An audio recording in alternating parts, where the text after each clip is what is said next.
This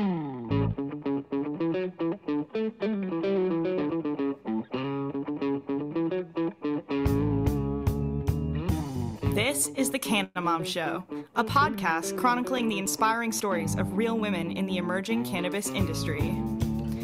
Your host, Joyce Gerber, mom, lawyer, political activist, has been speaking with women from coast to coast and around the world who are leaders in the revolution of cannabis and caregiving, continuing on her mission to lift up the stories of the women creating the cannabis industry by sharing their canna stories with you.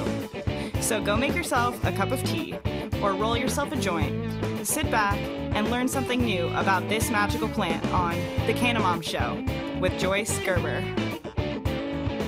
From the Tip O'Neill Studios in North Cambridge, Massachusetts, it's The Canna Show. Now here's your host, Joyce Gerber.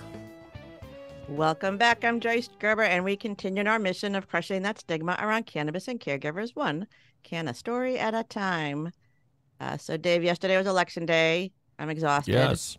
Happy election day. As we've talked about on this podcast many times before, you are one of the brave individuals that counts the ballots. So get it right, Joyce. I manage the entire system, Dave. I manage an entire polling station. It's a long day, but you know, democracy is participatory. So join in. That's right. It's not the best system. It's just better than all the rest. Exactly. That's what my dad used to say. And we do have some good canna news policy work out in Ohio, Dave. It's the 24th state to approve adult use. All right. Hey, state by state, bit by bit, getting it done. Although I got to say, this is kind of off topic, but I love the hypocrisy of the Republicans for like 1,000 years. Have been like, no, you know, abortion has to be a state right, we're not really opposed to abortion. We just want it to be a state right. And now all the states are like, yeah, we want safe abortion. Yeah. And they're like, they don't understand the issue. I think we need to reframe it. Like legitimately. Yeah. I heard that last night.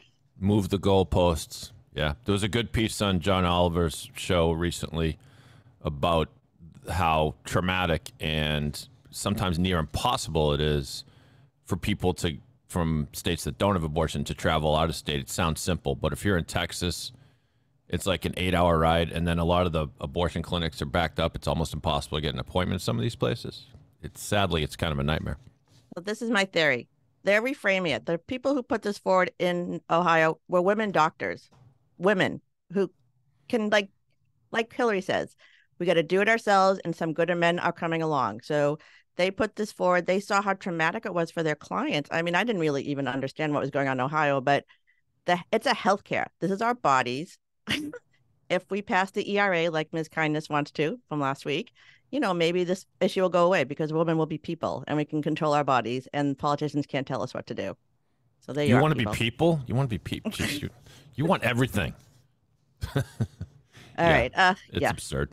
Insanity. All right, but that's good cannabis news. And then and it's actually good women's news too, because now Ohio's they're putting it in their constitution. That's pretty extreme, but go for it, man. Health for women is a right because we're people. I didn't know that. That's great. Yeah. It's really, and it's a reframing of what you're talking about. You know, if you just talk about, you know, whatever, I don't want to talk about that. We're not going to talk about that anymore. Okay, we're going to talk about something even worse. Oh, no, not worse, but I do have some international cannabis news.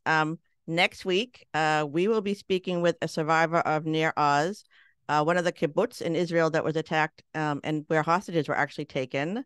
Her name is Yael Marcus, and her partner work in the cannabis industry. She's a marketer. He's a master grower. And we're going to be talking about the survivors and hostages and what the cannabis community can do to help, you know, because this is helpful. Israel and cannabis obviously have a very strong tie. We'll be highlighting that many members of that community work to provide medical cannabis. And this is really about, you know, kibbutz. People don't even know what a kibbutz is, communal, spiritual, all the things that people say they love about cannabis. Like this is really, you know, encapsulated in that story, I hope. And people, maybe they'll find out what a kibbutz is because I was surprised. People don't know. Really? I thought everyone knows what a kibbutz is. But nonetheless, so you found these folks just through your cannabis channels? Or they found me, yep. Oh, that's terrific. No, that's terrific. I know that this is Israel thing, like a lot of people, for you has weighed pretty heavily. And so that's a really cool way of doing your small part from the cannabis world to do some good. I've talked about this before. Israel really handles this very differently than the United States. This is a medicine. They give it to their residents in the nursing homes. You can pick it up at a pharmacy. They, you know, maybe America should have gone this way. Maybe we should have brought doctors and nurses on board, but we didn't. We turned into a business first, and now here we are. But Israel, this is medical cannabis. This is talking about, again, this whole region is so, I don't want to say damaged, but they're so traumatized.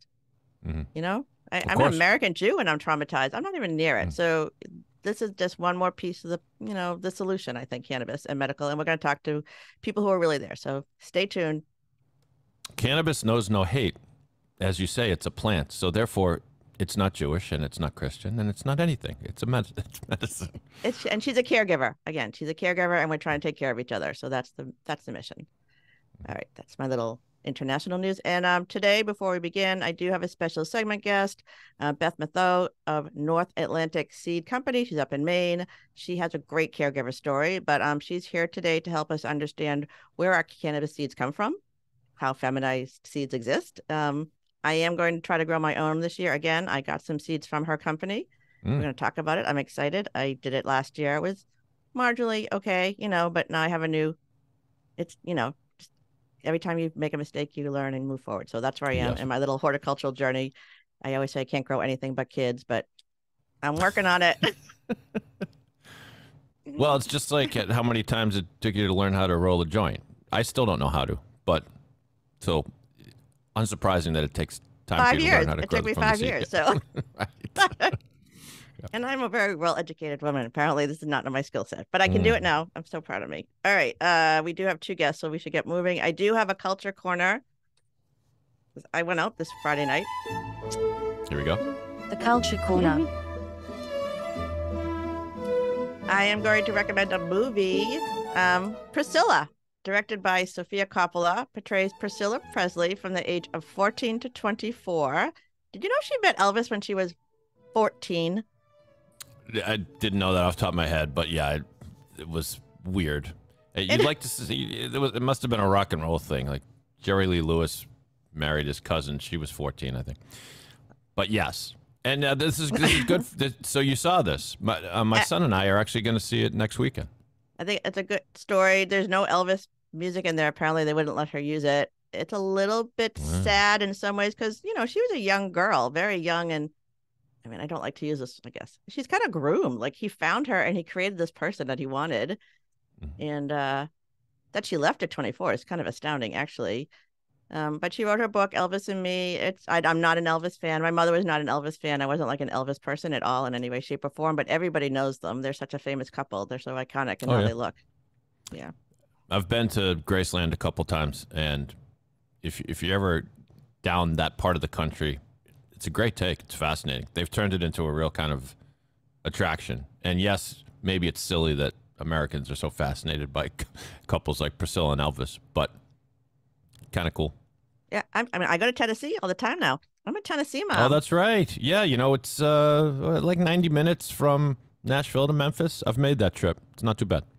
All right, someday. All right, Elvis, Priscilla, the movie, again, another feminine forward story from the eyes of, there's a million Elvis stories out there. And this is really from the eyes of she's a young girl kind of going through this world. And when it was like, and, during their teenage years, when all you want to do is belong and Elvis Presley wants you to belong, it's mind-boggling, right? Yeah, Sofia Coppola is a good person to direct it because she was born into fame and born into the entertainment world. And she's a great director. It's good to hear she's still at it.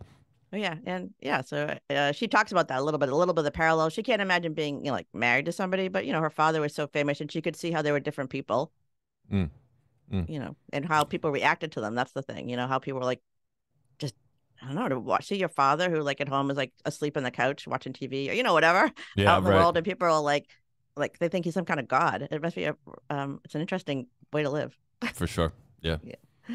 All right, let's talk about our guests because, we aren't God, but we do tell very good stories, Dave, and that is why people come to us, right? Hear, hear. Music and stories. All right, so today's guest is the CMO of the Drinkable Company, creators of cannabis infused cold brew, fresh tea, and handcrafted sodas available in Massachusetts and Maine. Our guest began her creative marketing career in New York City and then spent a decade working as an associate creative director at Swardlick Marketing in Portland, Maine. In 2016, she became creative director at White Rock Distilleries, where she led the team that supported the alcohol industry. But now she's transitioning her marketing powers and prowess into cannabis. She is here today to talk about the beverages being created by the Drinkable Company, what it was like to transition from alcohol to cannabis, and how she's found her way to incorporate cannabis into her own life. Please welcome to the Cannamom Show, Kate Thomas, CMO of the Drinkable Company. Welcome. Thank you. Thanks for joining us. All right, let's just start about the Drinkable Company. That's how I met you. That's how I was introduced. Can you just go like a brief interview about what the founders and the kind of beverages you're making and what their impact they're hoping to make in this industry? Sure. The company was founded by some veterans in the beverage industry. Mark Mahoney has grown several brands to success, including Powell and Mahoney drink mixers. He also is heavily involved with Atomic Coffee Roasters and several other businesses as well. And our other founder, Lee Brody, is a seasoned veteran in the beverage business. He's done a lot with some large tea brands, and he continues to work with emerging brands in that area.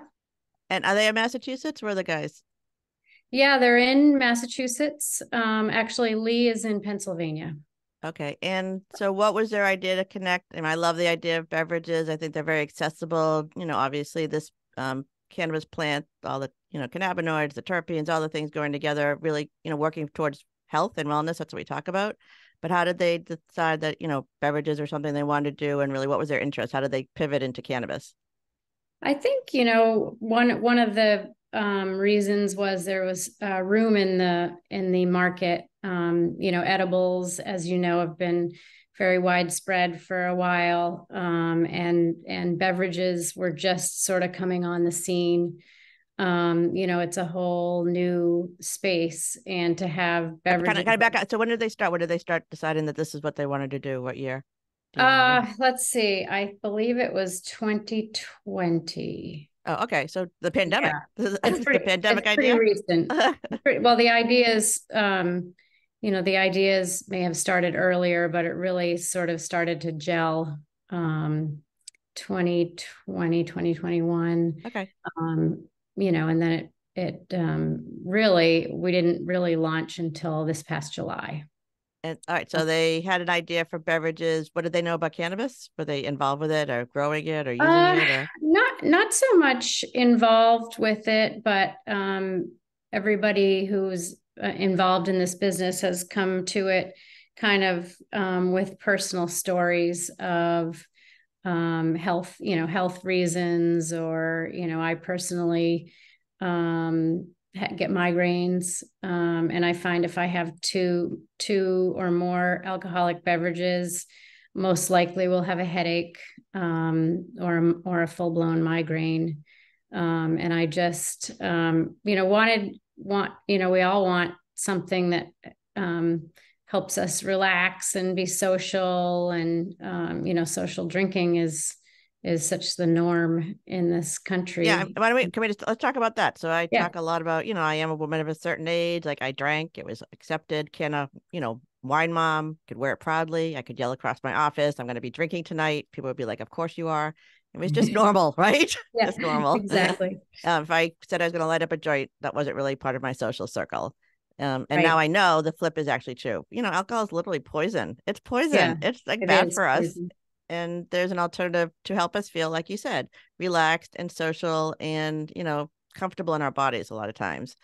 So what was that transition for you? What did you think alcohol was maybe? Or when you were working in the alcohol industry, could you see some of the dangers, or did you understand what cannabis was at that time? And did you see the benefit, or where were you at that space when you were working in alcohol? I, like a lot of people, smoked pot in college. So I was aware of what it could do, but then, it just sort of as you got older and had a career, it was more of an underground thing, you know. My husband and I, who met in college, still, smoked pot once in a while, but we didn't, it wasn't something we advertised. Yeah. Didn't put on social media. Exactly. And in certain company, you don't, you might be friends with people and you're not sure they approved, right, or what, and so it kind of was underground. And then we had kids and, hid it from the kids and so like the typical, I think women, of our generation, that's kind of how it was. All right. Yeah. So let's go back to the products you're making. So the Drinkable Company, they're launching this year. I kind of mentioned them, but can you kind of do an overview of what the beverages are and what they taste like and how you develop them, or why, if this is like something that they're seeing that people are asking in the market, are you putting them out there and finding they're really wanted? Because there are a lot of sodas. More like sparkling, but you have some different products. Yeah. Yeah, there are a lot of seltzers. Out there. And a lot of sodas. We did launch with a soda called Swivel. And we have cola, diet cola, orange, and root beer. And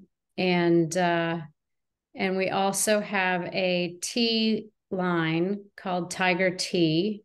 And we are actually pivoting that brand. Right now, it exists in 2 flavors.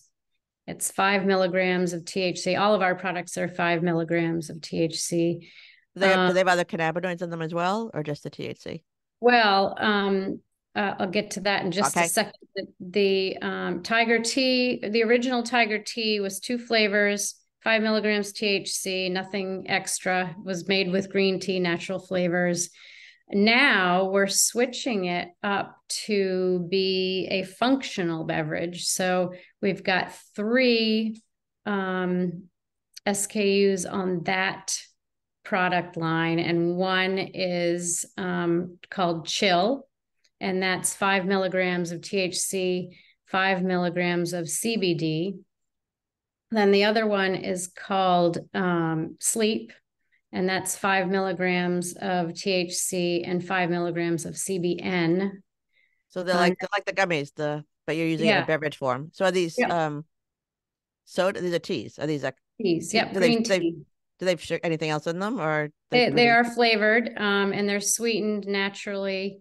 The Chill flavor is, we have a strawberry acai, and then we have the energy flavor. So the energy has got extra caffeine in it. So it's THC plus caffeine. 100 milligrams. So these are all like cans of soda, or are these powders? Yep. Okay, they're like cans. They're the sleek cans, tall sleek cans. And the energy one, did I say 100 milligrams of caffeine in addition to the THC? And that is wildberry hibiscus flavored. And then the sleep version, which has the CBN as well as the THC, is chamomile flavored. And they're all lightly sweetened, really good flavors. We've got a really good emulsion that we use now that you can't taste. So you wouldn't know that these were THC beverages if you were tasting them blindly.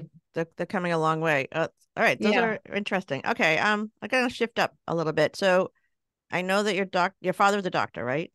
Yes. Yeah. So I do have a couple more products, but you do? Okay. I thought you were done. Okay. So keep going with the product.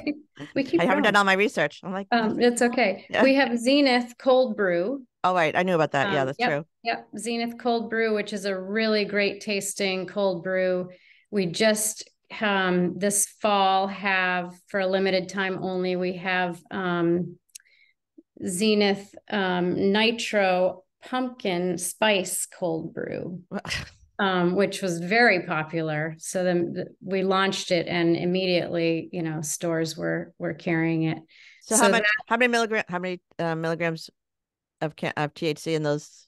Is there caffeine to those too? How much caffeine is in those? Yeah. Yep. Okay. Yep. It's the same caffeine as in coffee. Coffee. Okay. Exactly. And then we just launched another product, brand new, hot off the press, which is an NA beer.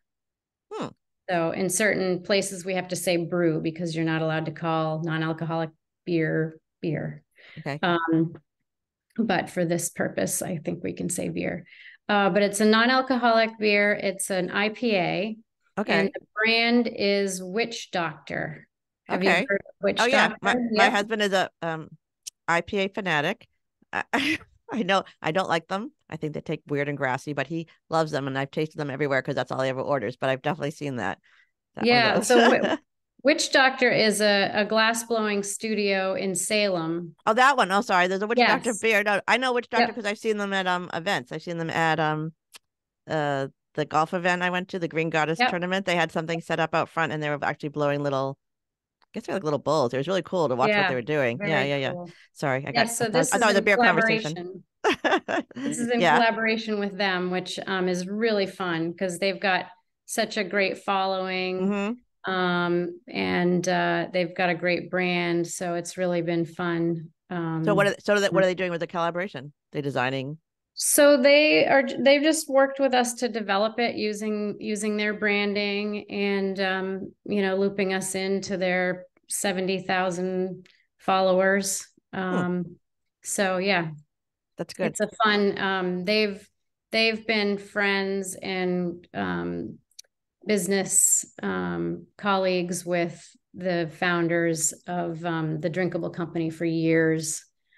So it's kind of one big family. Yeah, they have great stuff. You should look up their website. So, all right. So they got a lot of products. You got the guys doing their thing, and so you did talk a little bit about your own, your uses for it. But I know your dad was a doctor, and you were kind of surprised when, again, this is like this always this thing when you come out to the family, what you're doing and how they react and what they're going to say to you. You're never quite sure. So, do you want to sort of share what your dad's reaction was and how he felt when you transitioned into this world? Yeah, sure. My dad, he passed away a couple years ago, but he was very old school, orthopedic surgeon, obviously in the medical realm.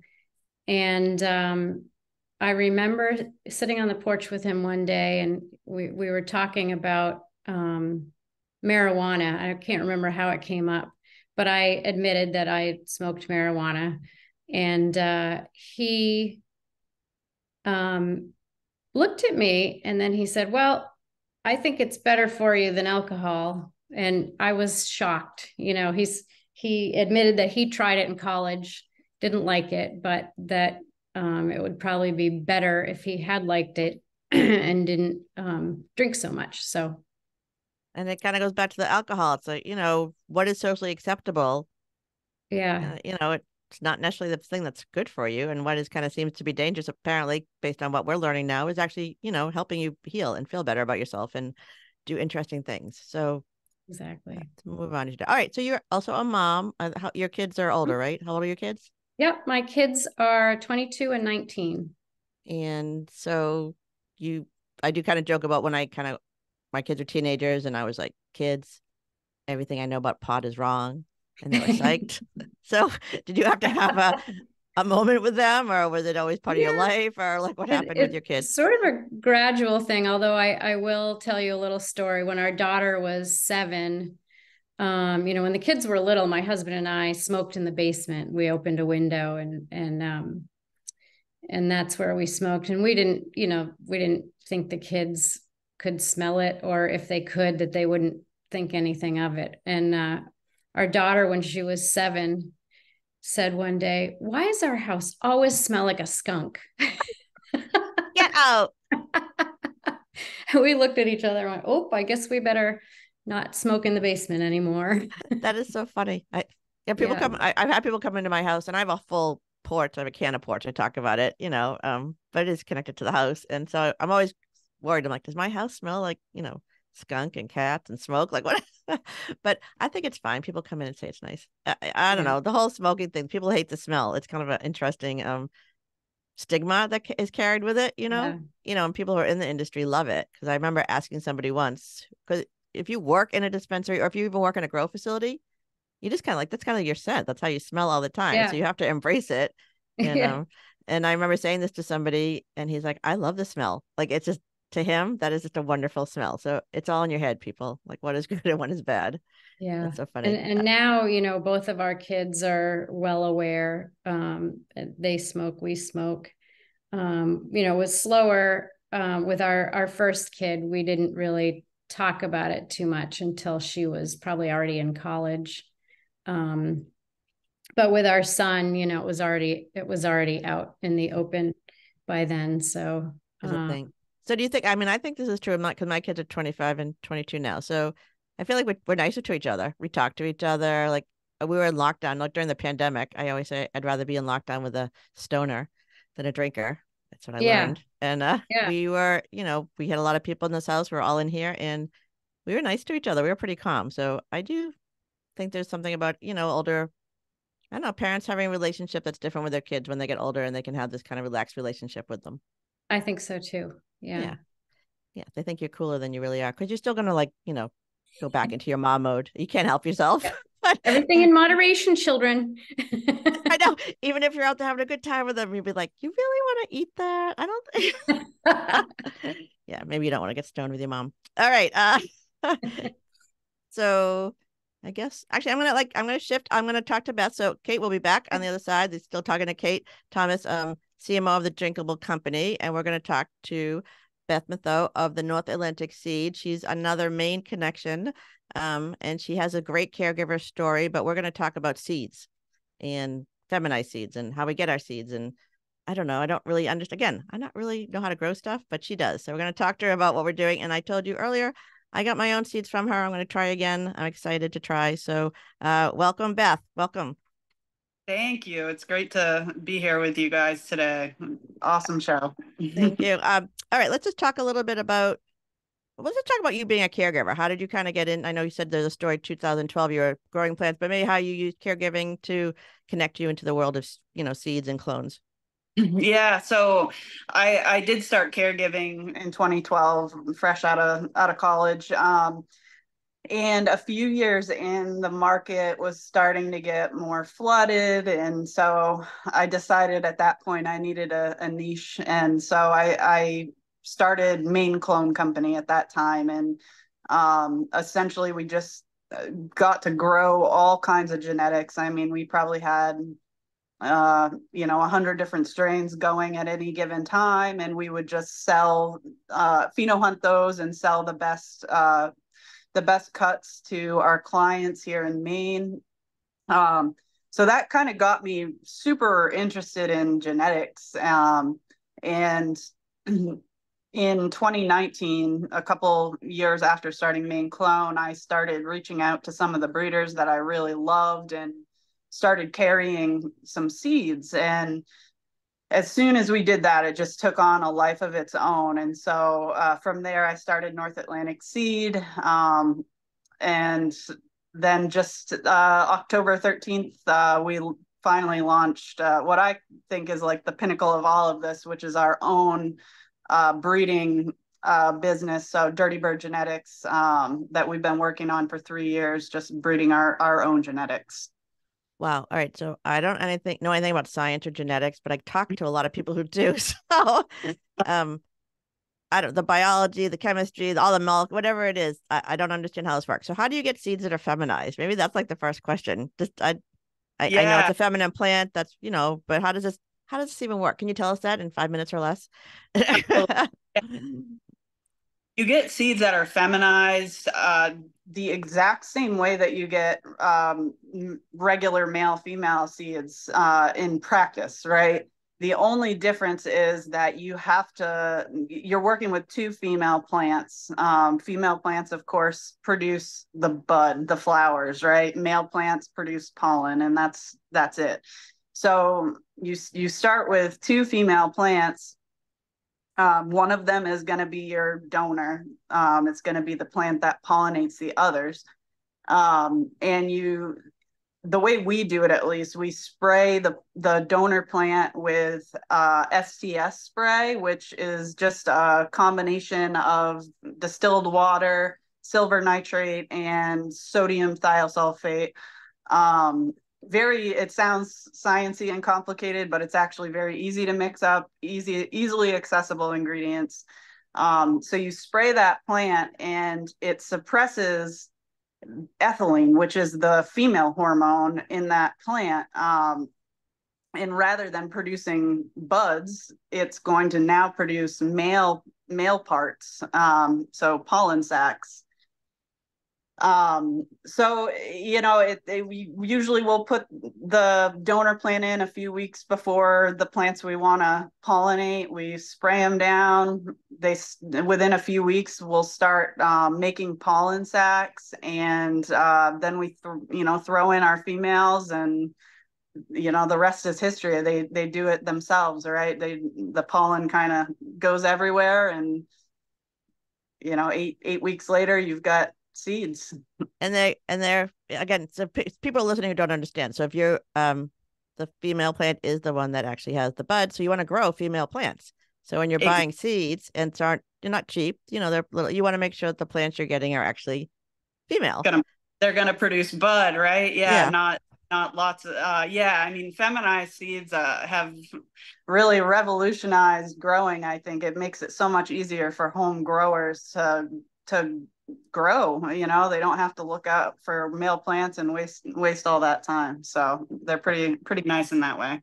And I did get some, although, okay, so let's kind of go back to the seed company again. Like anything, any business, any industry, there are good players and bad players. Getting seeds seems a little bit mysterious, honestly, to most people, but they can be transported across state lines, right? Yeah. So the beauty of seeds is that they do not inherently contain any THC. So they're federally considered hemp as of this time. And I wouldn't recommend buying them from outside of the US. They will likely get seized by customs unless you're lucky. But inside the US, yes. And how many seed companies is there a sense of like how many seed companies are across the country? Just, I remember when I first started doing this, it was that first step, like, how do you find seeds? Like, where do they come from? And then who do you get them from? And it was like all like a little underground. I went to my friend who had a wellness shop, and she could get them from a dude. And but then I just ordered these from you, and I'm like, that was really easy. So what? Yeah. Changed a lot in the past few years. But I mean, I wouldn't be surprised if there were thousands of breeders making seeds across the US. At North Atlantic, we carry about 50, a little over 50 breeders. And we really, I care about genetics. I care about who we carry. I want to be able to stand behind them. So, I think we have a well-curated line. Because, seeds are not all created equally, right? There's a lot more to the process than just pollinating things. And so you do want to do your due diligence and make sure the breeder you're buying from has a good reputation. So I love the idea this is a female-owned, female plant, the whole gambit. Are you unusual in the industry? I talk to women in the industry. When I meet men, my joke is, oh my God, you're here too? But you're a woman doing the seed work up, I don't know what you're seeing. Where, are people coming in? Are you training people? Are you bringing up the next generation? Where are you in this world? Yeah, I think we are unique in my experience, not only in being woman-owned, but also just in how we run our business. We're pretty much entirely family and friend run. There's 25 of us, and I care a whole lot about my crew, and I think we're unique in that way, right? We want everyone to be thriving, and we just have an amazingly loyal crew of people. So, but it's that women thing that I don't know. Or no, it's the caregiving thing. It's the idea that industry that's new, it's being built from scratch. We're making the rules now. We're creating the policies. We're deciding how it's going to look. Can be created in the image of the caregiver. We can make decisions because women are still people. Like I said at the beginning of the show, we still have rights. We can still do things. And there's a whole generation of us who, we were really well educated. We really believed all that stuff, that we could do everything the boys did. Not always work, but we were here, and we're creating a whole nother generation. And you're just doing things a little bit differently because it should be done a little bit differently. And it's kind of nice to see because, seeds are and really an important part of this. If you're going to be, and we talk about home grow all the time. So if you can't even access seeds that are quality, how are you going to begin that journey? So this is really, it's great. It's good to know. And do you want to give any shout outs to any of your favorite strains that you grow, or anything that you're excited that's coming up, or something I don't even know to ask you about seeds that you think is great for me to understand? Well, yeah, we obviously just launched Dirty Bird's first Right. volume, so 6 strains. And so for the past 3 years, we've probably tested at least 100 of our own strains to pick out these 6 strains that we release. So, I guess I've been quite immersed in our own genetics recently, and I'm very excited about all of the strains we just released, the Dirty Mimosa, Black Phoenix. But what are things about, what can you name like the top 2 things you love about a strain, that what really excites you when you find something about it? For sure. For me, I get very excited by terpenes. So unique smells, that come from plants. And that's actually the breeding project that we're planning right now. Our next project is entirely terpene focused. So I'm excited about that. And then the quality. I'm definitely a quality over quantity person. I like it to be sugary and look pretty. And so that also excites me. And it's a beautiful plant. She's a beautiful plant. Most people don't even know this. I gotta say, when I got into this, I had no idea she was a plant. I didn't know it was a bud. I did nothing about it. Right? I know. It's it's a whole new world. Once you crack open and start getting into it, it's a rabbit hole, but it's pretty awesome. I'm excited to start again. I did try last year. I had some other issues going on. My dog wasn't well and he was down whatever. There was a lot of drama with my grow area, but now it's fine. And it's getting to be winter. It's winter here. It's dark. So this is a really great project for me to have. So I'm excited to start with I'm doing purple marmalade. So yeah, so is one of my favorite breeders. They're awesome. They're actually in some of the genetics that we just released. So I think you'll be happy with that pack. Thank you. Well, I'll keep you I'll keep you in the loop. All right. And I do little videos because, everyone's got to see what I'm doing. It's so funny. All right. So if somebody wants to connect with you or get seeds from you, or what's the best way to reach you, Beth? Yeah, so you can go on our website, northatlanticseed.com, and we ship anywhere in the US. We ship out the same day typically that we receive the order. And you'll find Dirty Bird Genetics on there as well as their own website, dirtybirdgenetics.com. So yeah, I welcome anyone to go on, reach out if you have any questions. We try to be very personable with everyone that we work with. So happy to talk and help anyone. That's great. And are you going to be at any of the events coming up in Massachusetts or in the area? I know there's the Harvest Cup and NECAN and all those. Yeah. Yeah, we're going to be at Harvest Cup, which is coming right up. Saturday weekend. Yeah, a couple days. I'll see you. I'm going to be there. Yeah. Yeah, we try to hit all the local NECAN shows too.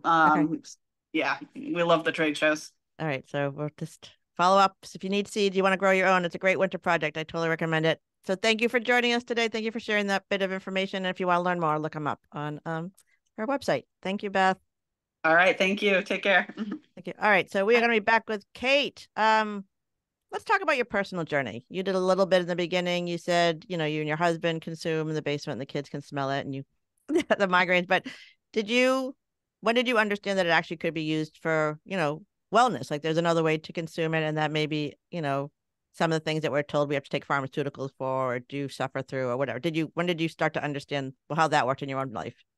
Yeah, well, I guess it really started when it became medically available here in Maine, where I live. And I did, with my migraines, I did actually go to a caregiver, a medical doctor who prescribes cannabis. So I did get a prescription, pretty early on for my migraines. And it really helps, obviously, with the nausea that comes with the migraines. So is that, yeah. So like, how did it, like, what did you think was going to help with? What symptom did you think it was going to help I with? was I was hoping it would help more with the pain part of it, but I was really happy that it helped with the nausea, because that is just, if you have that on top of the pain, it's just double whammy. Well, I mean, again, like in the specifics, I mean, I say I'm not a doctor. I don't really understand how this can be used all the time, but I do understand that it has receptors in our system and it's good for, inflammation. And I have heard a lot about pain management and nausea. I mean, I've heard a lot of, they talk about pregnant women who are trying to use this for their nausea. So these are things I keep hearing over and over again. So if that's something you're suffering from or thinking about and listening, this is an option for you to consider, right? Yeah. And they've even come a long way since then, with the different strains for different purposes. And also there are all the different healing qualities of the different cannabinoids. And so there, it's a lot of science. I can't even begin to understand what it is, but I know the doctor that I went to, this guy, Dustin Sulak. Have you heard of him? Yeah, of course. Yeah, of course. Yeah. So he was actually where I got my prescription. And now I've noticed he has a whole line.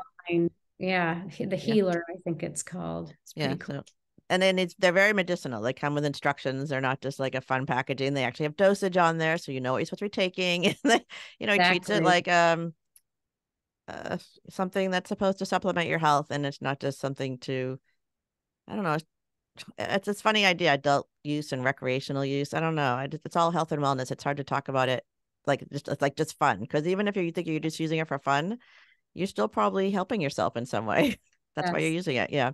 All right. And I have not tried CBN yet, and I really want to explore that. All my friends, I bring them to dispensaries now. Everyone's like, sleep. I need something for sleep. So a lot of the gummies have CBN now. All right.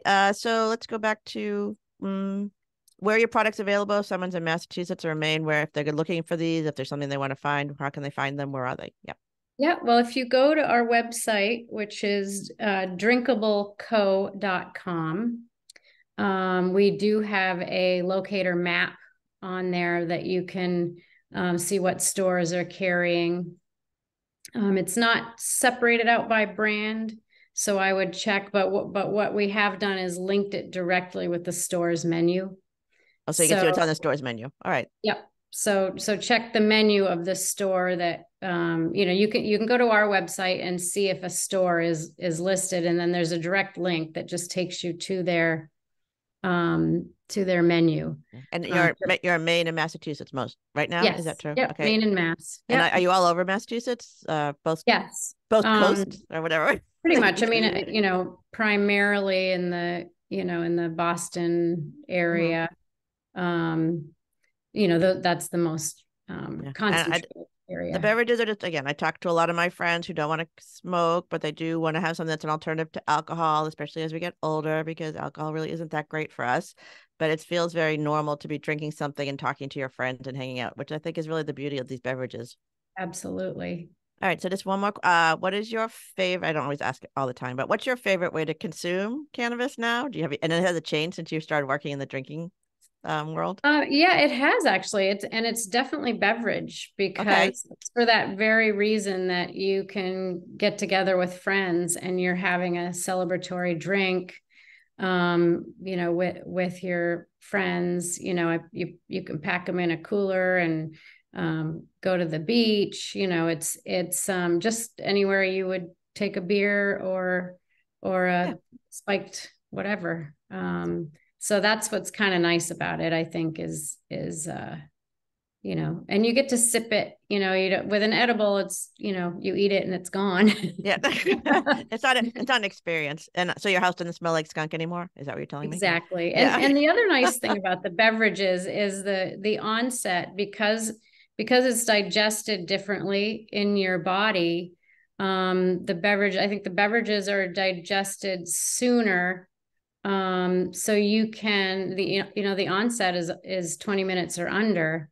Whereas with an edible, sometimes you have to wait an hour or two before you get the effect. I mean, that's all science too. It's metastasized. It turns into a different molecule. It's all sorts of things that happen. So there's so much to learn. We're in the infancy of this industry on so many levels, but people are, stepping in and making these products and trying to help, advance the conversation and just normalize it. So I think we're out on time. So, Kate, what's the best way if they want to reach you, connect with you, find the drinkables? What's the best way to reach out? Yeah, I would go to our website, which is www.drinkableco.com. And pretty much you can get to all of our brands that way. You can get to us that way. You can communicate with us. There's a form you can fill out for more information. If you want to sell it in your store, there's a link for that. I'll be always in the show notes because that's what we do in the show notes. All right, I'm excited to try them. They sound great, especially the coffee one. The caffeine one. The more like the caffeine, a little THC. I actually don't do that often, so maybe that's what I need. Give me an irrational sense of possibility, and I'll be calm. I don't really know how that's going to work. All right, it's a whole new world. Let me know. Let me know. I want to hear about it. So. All right. All right. So thank you, Kate. Thank you, Kate, for joining us, and thank you, Beth, for joining us. And that is another show. So I just want to thank you. And thank you. And for my guest and my Canna Bro, David Yaz, and of course, our Canna Mom Show team, I just want to thank you for taking time to listen to the Canna Mom Show. We're on a mission to enhance the impact women have on the emerging cannabis industry by sharing and preserving the stories of love, kindness, wisdom, and hope. Thank you for sharing and preserving these stories so that together we can crush the stigma around cannabis and caregivers. I'm your host, Joyce Gerber. This is the Canna Mom Show, and we are a production of Pod 617, the Boston Podcast Network.